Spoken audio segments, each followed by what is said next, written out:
I know math is not the Conservative Party of Canada's forte. And the budget will balance itself. So,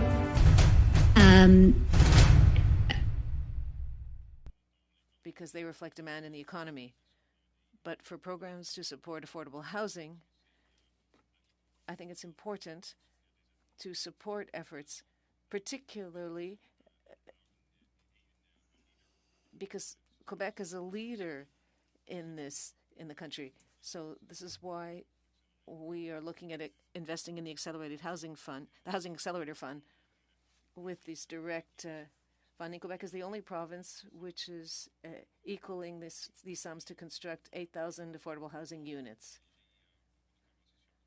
I had a lot of conversations with my colleague, minister, to ensure that Quebec receives its fair share. But if we're leaders in Quebec and if that's recognized,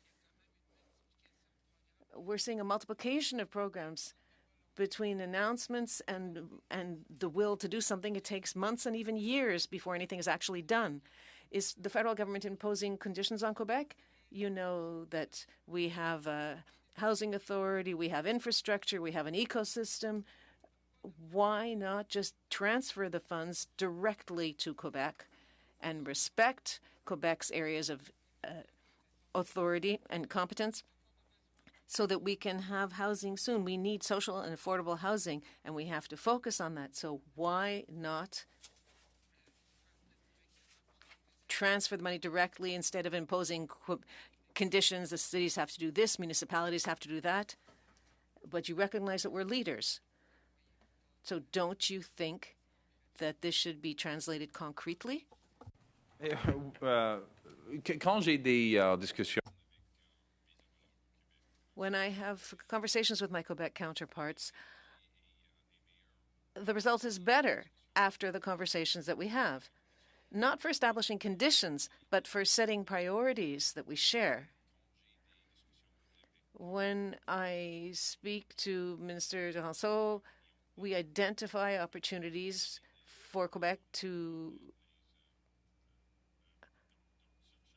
advance rules on the issues in areas of provincial jurisdiction. And the idea is to create, the conversations create opportunities to identify possible partnerships with Quebec.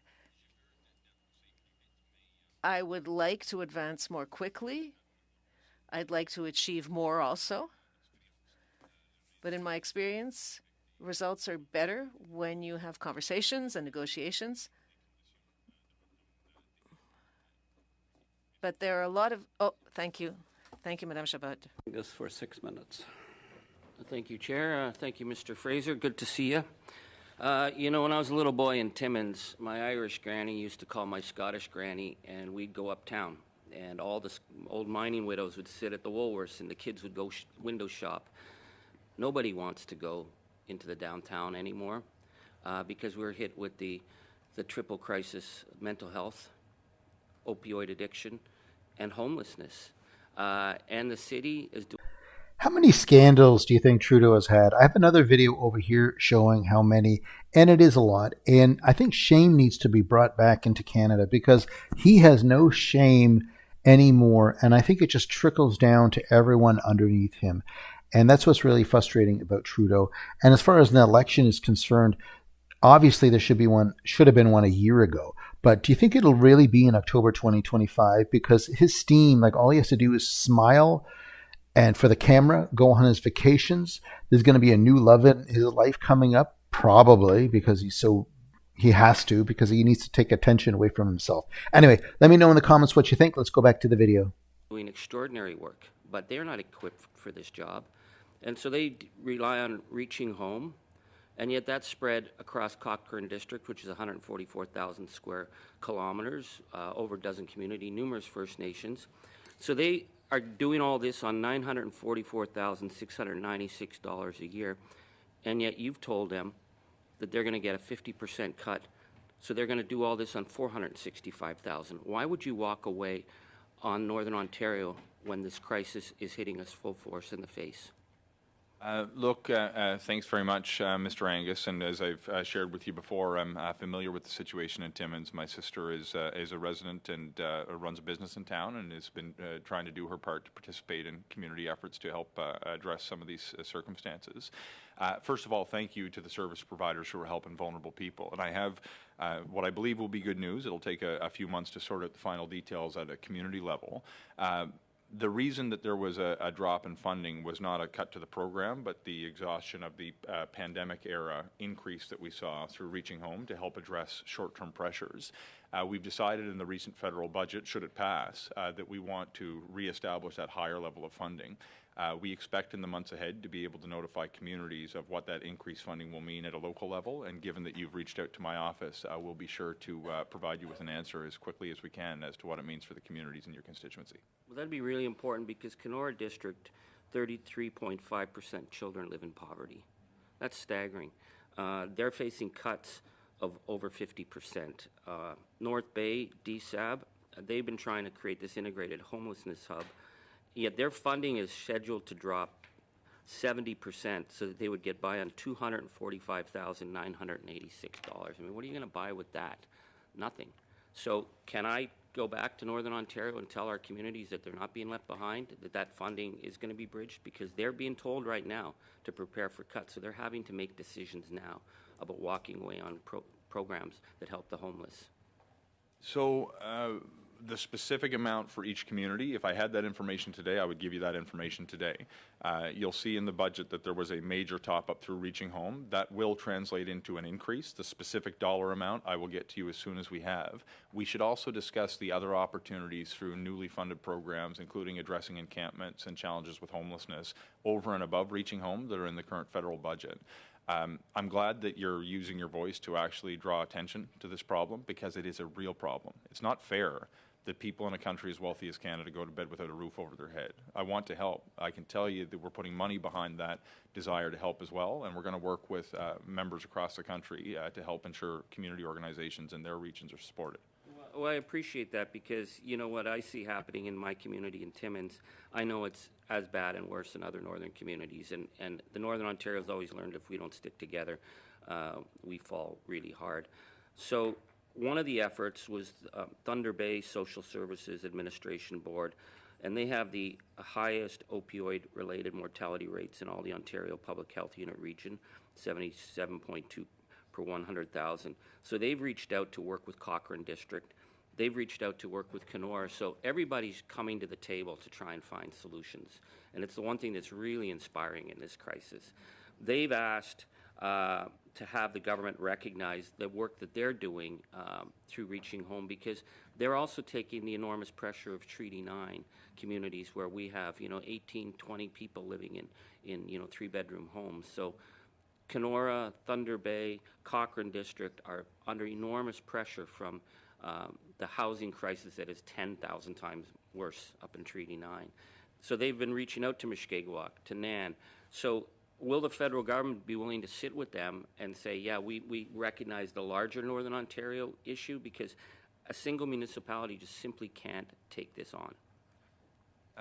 Look, when communities come to understand that that they can care about one another as much as they do themselves, you're going to help more vulnerable people with that approach. If your request is that we make time, we will make time. If your request is to personally sit down with me to go over some of these details, I will make time. It's on the record now, folks. Yeah. Charlie Angus just asked him to sit down and make time. You're all watching. You're all witnesses. We're going to sit down and we're going to make time. I'll look forward to it immensely, Charlie. Okay. Thank you very much. Mr. Angus, you're through? You have 50 seconds left. You finished? I've got my answer. Okay. Thank you, then, Mr. Angus. You're the first one to end. First one to end on time. Okay. Now we'll go to the second round with Mr. Shivani. Shivani? Thank you, Mr. Chair. For 5 minutes, please. So, Minister Fraser, I believe I heard you say to our colleague from Quebec that you believe the National Housing Strategy has exceeded its objectives. The Nanos Pocketbook Index that came out this week showed that young Canadians are at an all-time low in the history of the index. in how they feel about their personal finances. Do you consider that exceeding your objectives? Oh, and to be clear, I was partway through an answer, but I wanted to respect Madame Chabot's opportunity to move on to the next question. It's exceeded the targets that were set at the time. We need to change the landscape because the landscape. We need to change the policy approach because the landscape has changed. When we launched the National Housing Strategy, it was focused disproportionately around affordable housing for low-income families back in 2017. The last few years, things have fundamentally shifted. Young people, middle-class families are feeling the affordability pinch. The housing shortage is impacting all of us, which is why we've seen such a rapid increase in the policy adoption baked into the National Housing Plan that we put out recently, because we understand that we need to do more and do differently. So would it be fair then to say that your government that promised affordable housing to young people in 2015 continues to promise it now, that perhaps your objectives have been wrong over the past 9 years, and young Canadians may be right to not believe your promises today? I'm not asking anyone to believe promises. I'm asking them to compare the plans that different folks are putting on the table. And there's no contest. We're the only party who's put forward a serious plan to address the national housing crisis, and those who work in the housing space are saying so. I do think that we needed to do more. Had we moved sooner, we would have been further along. But it was the first time in 30 years that the federal government had stepped back into the affordable housing space, and the National Housing Strategy was a positive development in that regard. But in particular, since 2021, the latter part of the pandemic and since, we've seen a lot of the housing stock built up. We've seen the supply has been exhausted, and the cost of building with inflationary pressures has increased the cost of building, which has a negative impact on the pace of building. So we need to do more. I'm not going to look anybody in the eye and tell them things are perfect when it comes to housing. I'm going to be the first to say, I know we need to do more, but then I'm going to be the person who actually goes and does it. Well, as you say you want to do more, I'd like to draw your attention to an example from the Edmonton area, a young man named Harley, who I think is an example similar to many young people I hear from and many of our colleagues hear from, who explained that he did everything right, everything he was asked to do. He worked hard, he went to school, he got a high-paying job. Now he wants to move into a bigger place, and rent has become so high that he says, and I quote, "If I move into a nicer place, it's basically like I'm working a minimum wage job. I'm just trying to make ends meet." Where does Harley fit into you exceeding your objectives? Harley is the kind of a person that was in mind when we developed the National Housing Plan. I'll be the first to say, although we may have exceeded the objectives that we've set in terms of number of units at the outset of the National Housing Strategy, we now need to do more because the circumstances have changed, and Harley's not the only person in that situation. Harley fits into our plan to help build more homes by accelerating the pace of home building, by reducing the cost of building, making it easier to build more homes. Harley fits into our plan when we're looking at helping people transition into home ownership. Harley fits into our plan when we look at the Renters' Bill of Rights that we're putting forward. There's a number of different... Would it be fair to say, though, that Harley has every good reason to be concerned, perhaps hearing you speak, because under your government, mortgage payments have doubled, rent payments have doubled, and yet you seem to be having a very different tone and message when you talk about housing in this country than what a lot of young people... When I hear young people speak, I hear words like stuck, trapped, unfair, and you're out here saying you're... I know math is not the Conservative Party of Canada's forte. And the budget will balance itself. So, Meeting objectives. That seems very tone deaf to what's going on. So, to be clear, I don't think that there has been enough done on housing and we need to do more. I'm not trying to say because we exceeded a target that was established in 2017 that all problems are solved, and I don't want to be misinterpreted in that regard. We need to do more, and I find it ironic when I hear some of these arguments being advanced by the Conservative side when you don't have measures in your plan to increase the pace of home building. Forgive me if you have frustrations with what you regard to be our party's position, but I think young people across this country are rightly frustrated that we were promised affordable housing in 2015 when you first got elected. It's 9 years later, and the promises that you're making are identical, while things have only gotten worse. With respect, the policies that we're committing to are not identical. This is, as many observers will tell you, the most ambitious housing plan in half a century that Canada has seen. This is a different and more substantive plan that was put out in 2017 because we've seen in the last few years affordability challenges mount at an extraordinary pace. We want to do more to address this changing landscape. That's why we have significantly more tax measures to increase the pace of home building. It's why we're working with municipalities to reduce barriers to building. It's why we're putting measures on table to help young people get into the market if they want to become owners and to help build more rental stock to bring the price down if they want to remain renters. There are unique challenges that exist today that are different fundamentally than existed even 3 years ago, not just 9 years ago, and we need to continue to adapt and increase our ambition if we're going to meet the needs of young people today. I'm not asking them just to believe our words. I'm asking them to look at our plan and to see themselves in it. Thank you, Mr. Giovanni. Mr. Long for 5 minutes. Thank you, Mr. Chair. Good morning to my colleagues. And Minister, thank you so much for coming. I certainly want to thank you personally for your leadership and the programs that have come to my beautiful riding of St. John Rosse, whether it's through the Housing Accelerator Fund, the Co-Investment Fund, the Rapid Housing Initiative.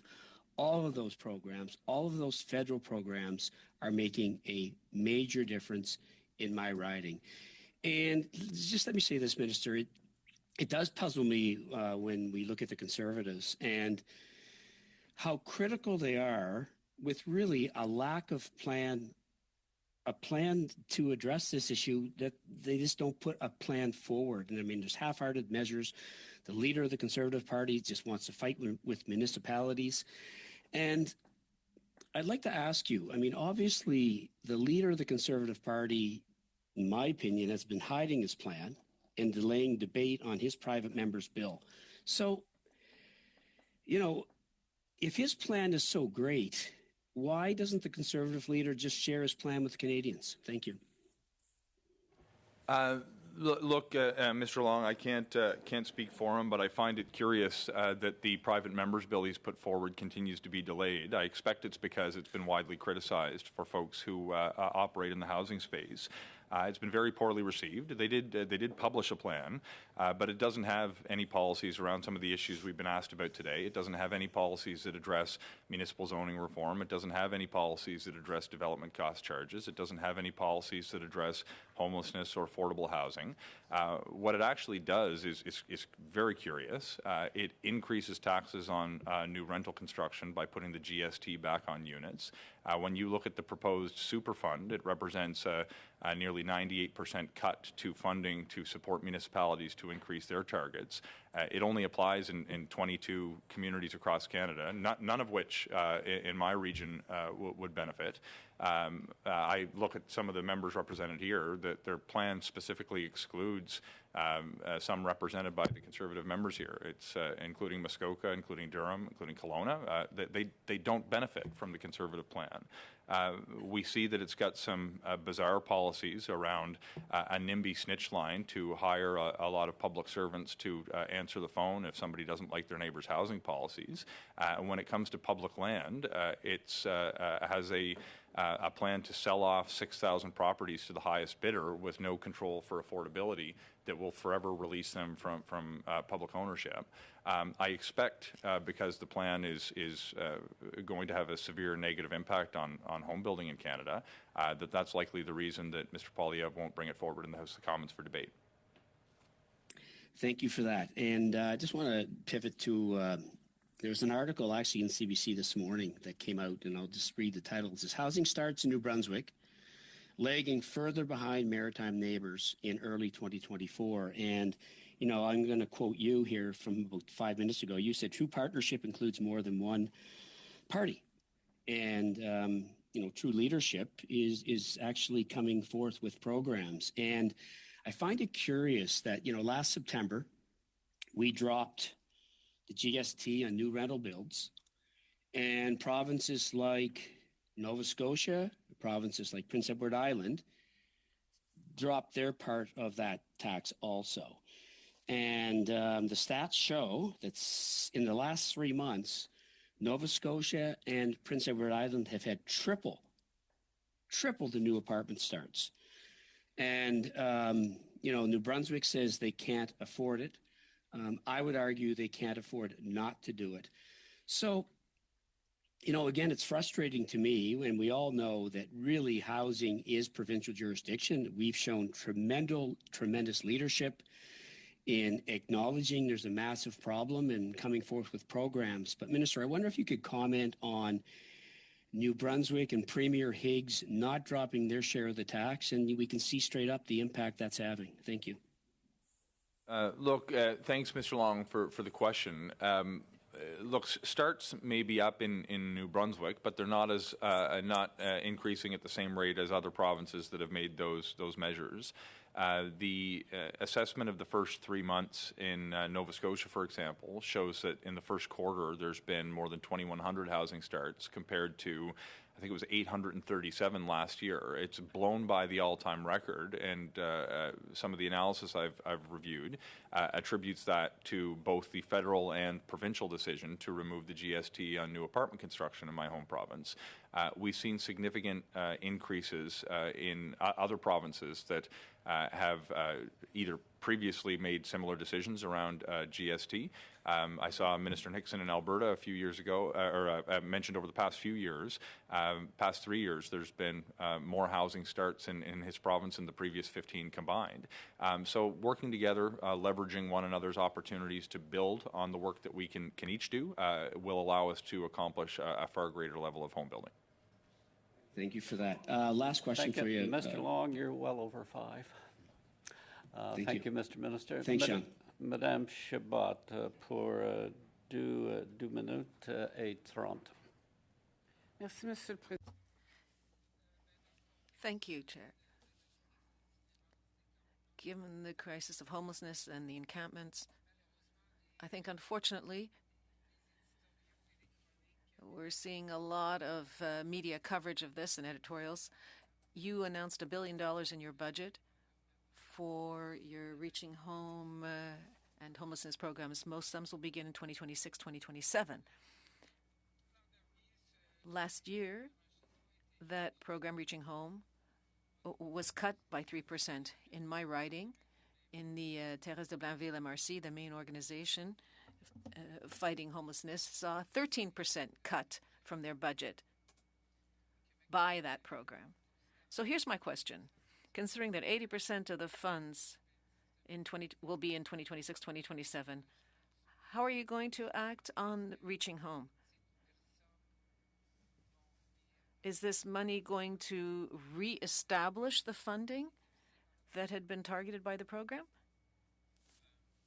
The goal is to reestablish a stable level of funding that communities had experienced when they had the higher pandemic level funding. Community to community, we will have to, because those decisions have not been finally made, I hesitate to broadcast what it may mean for an individual community. But as I offered with Mr. Angus, I'd be happy to, as soon as possible, provide information about the specific communities when it's available. But just for clarity, the reason that you've seen a drop was not a decision to cut the program. It was the end of the increased level of spending during the pandemic to address certain public health related challenges that a lot of service providers were facing.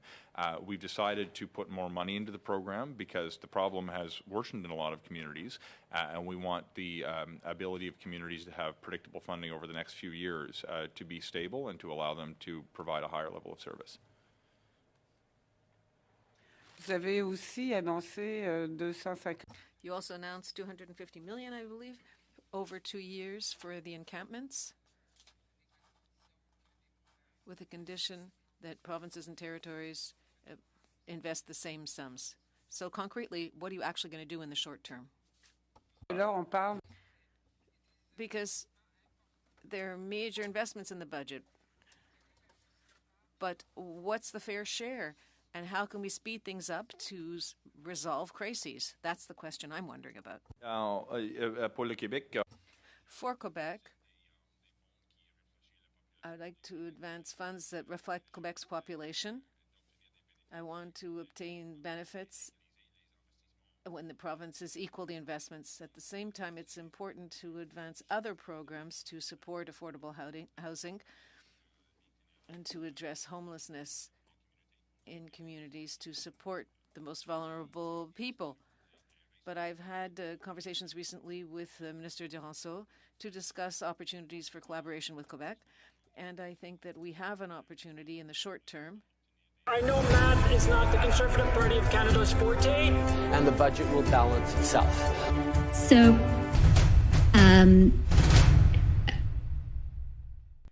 to come to significant agreements. Thank you, Madame Chabot. Half minutes. Chair, we have huge opportunities right now in Northern Ontario. The mines are booming. We have a lot of interest in immigration, and what's stopping us is housing. We need fourplexes, we need co-op housing, we need seniors residents, we need enormous amounts of urban First Nation housing. And yet, for example, in the city of Timmins, Mario Cortellucci and the Montemonero group just don't seem to want to come north because they can get everything they want from Doug the Grifter in the Greenbelt. So how do communities like Timmins partner with the federal government to get these housing projects off the ground? Because they're ready to go, and it's holding our economy back. There's a number of different ways. It depends on which kind of housing projects you want to talk about. So we have low-cost financing opportunities that could apply in Timmins as they could in Toronto, but that's driven by the market. So there will be decisions by private sector developers who may want to take that low-cost financing opportunity.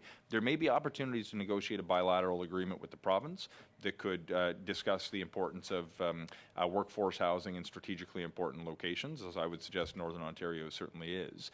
When you look for affordable housing opportunities, we have the chance to work directly with service providers or nonprofits who can apply directly through the Affordable Housing Fund, for example.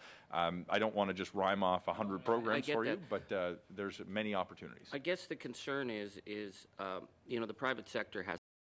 And is Chrystia Freeland doing a good job? She is the finance minister and the vice president of Canada. And she is the one that just looks like her head is just spinning when she talks. It's always like trying to drag it on, never answer a question. And maybe they should have this I thought they would always do this. When they ask a question, say, do you mind after you finish it, if you give me 5 seconds to say if you answered it or not for our listeners, because it is so frustrating. Everything is an infomercial with both of them. And that's something that I think needs to be stopped. Maybe the whole Constitution and the human rights and everything needs to be rewritten again after those two are gone, because this is just frustrating what they're doing. Anyway, let's go back to the video.